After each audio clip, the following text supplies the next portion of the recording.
So then guys, the new iPhone 17 models are only around about 3 months away, or even less than that to be deadly honest. And one iPhone that a lot of you guys are still asking about is the regular normal iPhone 17, not a Pro model, not the Air model. What is going on with the regular iPhone 17 and what kind of upgrades and leaks have we heard about for this new iPhone? So today I want to go over 6 upgrades that we're potentially going to be seeing in the iPhone 17. And let's get started straight away with number 1, and I think this is the most important one of them all, and that is that it looks like we're going to be getting a Pro Motion display, or should I say probably at least a 120 Hz display. Now this is one thing that's been missing from the iPhone normal lineup for a long time, not the Pro models, and that is we've been having a 60 Hz display all the time now, and it's got a bit ridiculous. It's never been upgraded, but it looks like for the first time in just a normal kind of iPhone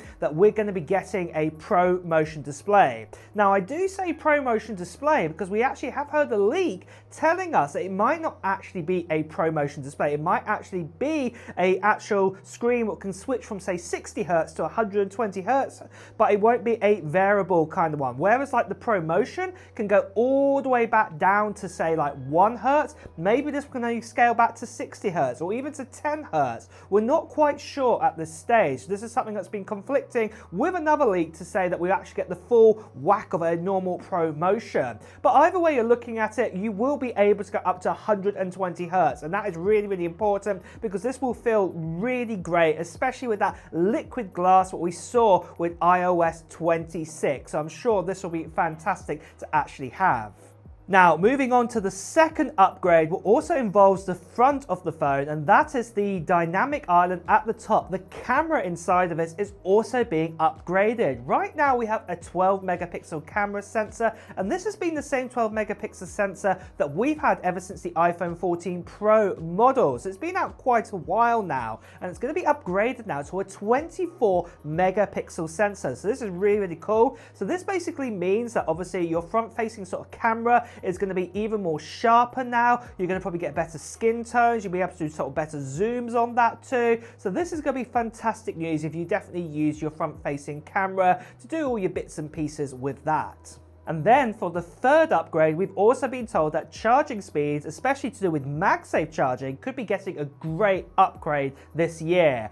We could be getting the new Qi 2.2 standard now built into the MagSafe wireless charging capability, and this actually allows up to 50 watts of wireless charging, and this would be amazing to see because right now we don't even get that. Now we only get up to say, I think it's up to 25 watts, so we're talking like double that. This would be amazing to actually have this now actually built into this, and obviously I think the USB-C kind of charging speeds would also be improved too. Obviously if wireless charging is also going to be improved. So this is great news to hear here. So then guys, just quickly, with the recent announcement of WWDC 2025, I've been writing down loads of notes, and I've had loads of notes in my head just spinning around, and this is where Claude Note has really helped me out and can also help you out too. I've used the Claude Note to listen to all of my information that I want to talk about to do with say iOS 26 and all the other kind of features we saw at WWDC. And it's converted all my speech to text into clear, complete transcripts. And with the Claude Note, you actually get up to 300 minutes every month what can be converted. So this is more than enough for most people out there. Now, when I'm making all my notes, I'm a person who likes to ramble on. So when I was recording about WWDC, I was rambling on and things like this. But what happens if I actually want to summarize everything that I said? Well, this is where the AI Summarize tool comes really handy.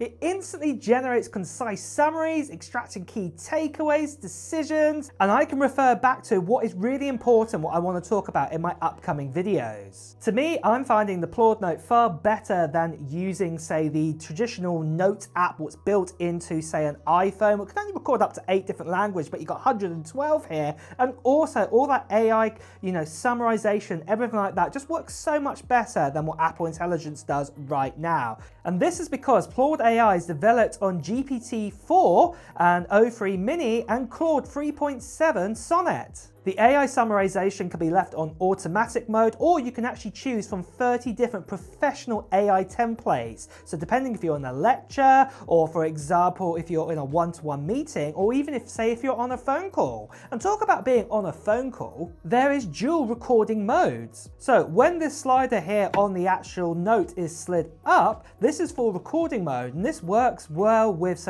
all your favorite communication apps like Zoom, WhatsApp, normal phone calls, and things like this. And it can also work with speakerphone devices, and it can jot down everything that you are having on a conversation. So just recently I was having a chat with my other half about just the British weather, because that's all we talk about here. And you can see again, we've got a transcript of exactly what we talked about. And again, using AI summarization, we can actually see what was actually spoke about on this phone call. Not only this, there's also my favorite feature, what is Ask AI. Let's say you're in a lecture, for example, and you're starting to fall asleep and you're not listening very well. And there is something in that lecture what you didn't actually quite hear about, and you also need to have a bit of a recap on. Well, the cool thing is you can actually ask AI something about this. So going back to my WWDC, let's say I actually want to ask, what was the new graphical user interface called? Well, I can actually find out it's actually called Liquid Glass, as you can see right here, because it recorded that information down.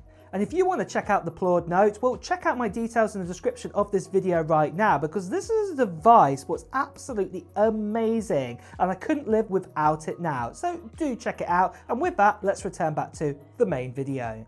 So moving on then to the fourth upgrade, and this is all to do with the actual chips inside of it. One chip that we are definitely going to be getting this year is an improved version of that C1 chip that came out in the iPhone 16e. This is a chip that Apple made themselves, remember, for the iPhone 16e, and it had 5G capability, Wi-Fi, Bluetooth, all built into it. And it looks like that Apple are going to be doing the same now for the iPhone 17 line, and that we could be getting improvements here where we could get the custom-made chip, what would also help out on battery life. Like I said, I don't think it's going to be the exact C1 chip, but it looks like it's going to be a custom-made one again, and this is definitely going to be helping out here, like I said, with battery life, and this is going to be great to see.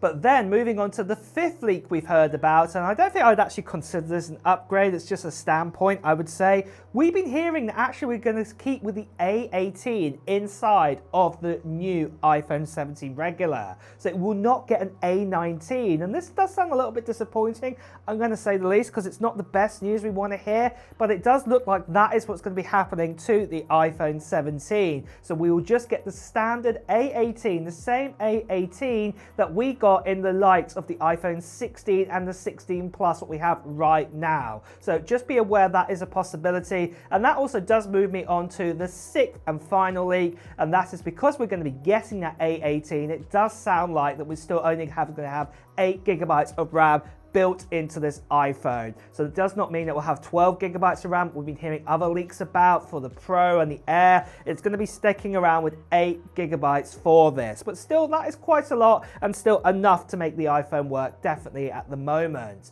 But those are all the upgrades and leaks that we've heard about for the iPhone 17 model. Are you excited for it? Are you going to be getting yourself a regular iPhone 17? Well, let me know in the comments below. And with that as well, guys, it's time to end this video too. So if you have enjoyed watching it, please do press the like button. As always, if you want to hear the latest Apple news, reviews, and comparisons, make sure you subscribe to the channel and hit that notification bell. Until next time, guys, I'll see you really soon. Take care.